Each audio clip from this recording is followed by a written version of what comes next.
আমাকে দেখছো সাজু গুজু করে বসে আছি। এখন এসছি হচ্ছে আমি আমার ননদের বাড়ি, আমার দিদি ভাইয়ের বাড়ি। এই যে আমার দিদি ভাই, এই যে তাকাও এদিকে, ওই যে ওপরে মনজুন বসে আছে। তো এখন এর মানে আড়ংঘাটার একটা খুব জনপ্রিয় মেলা হয়। মেলাটা ভরা জ্যৈষ্ঠ মাস ধরে হয়, যেহেতু আষাঢ় মাস পড়ে গেছে। তো এখন ভাঙা মেলা চলছে।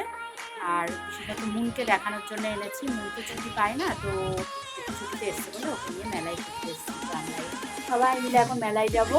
এই যে এখন সাজুগুজু চলছে, চল ঠিক আছে চুলটা।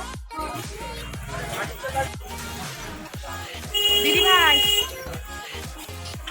দিদি ভাইটা কোথায় গেল? ও দিদি ভাই দিকে আসো।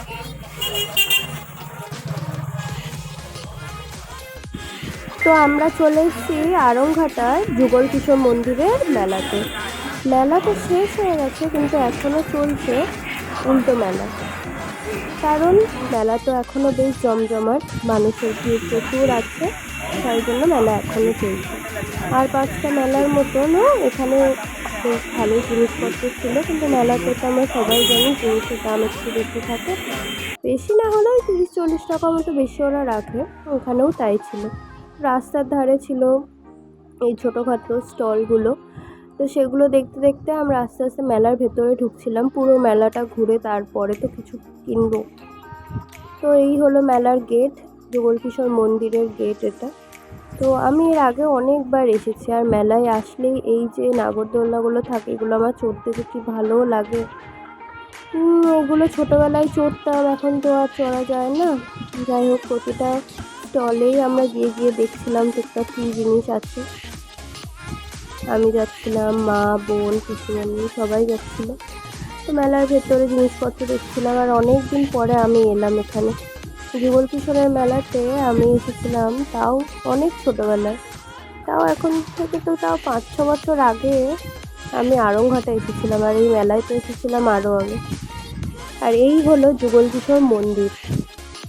যে মন্দিরটা এত সুন্দর, তোমাদেরকে ঘুরে দেখালে আরও ভালো করে বুঝতে পারবে। তোমাদেরকে নিশ্চয়ই ভিডিওর মাধ্যমে আমি যতটুকু দেখাচ্ছি তোমরা বুঝতে পারছো মন্দিরটা ঠিক কতটা সুন্দর।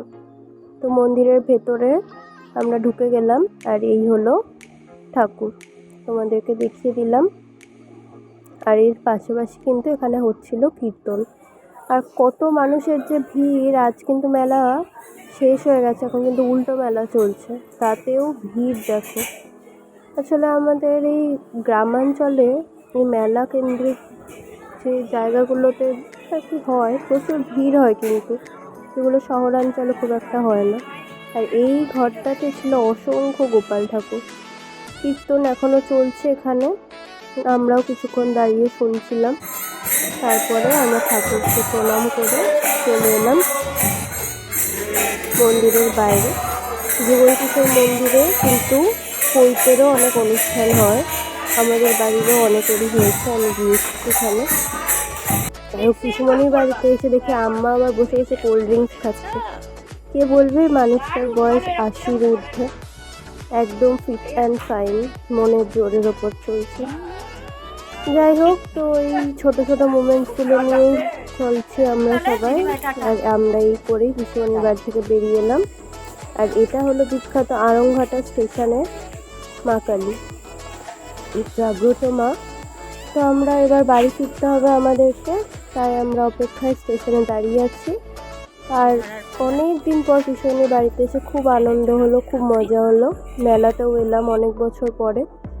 চলে এলাম রানাঘাটে। আমাদের মিনি ব্লগ যদি তোমাদের ভালো লাগে প্লিজ সাবস্ক্রাইব করো আমাদের চ্যানেলটা।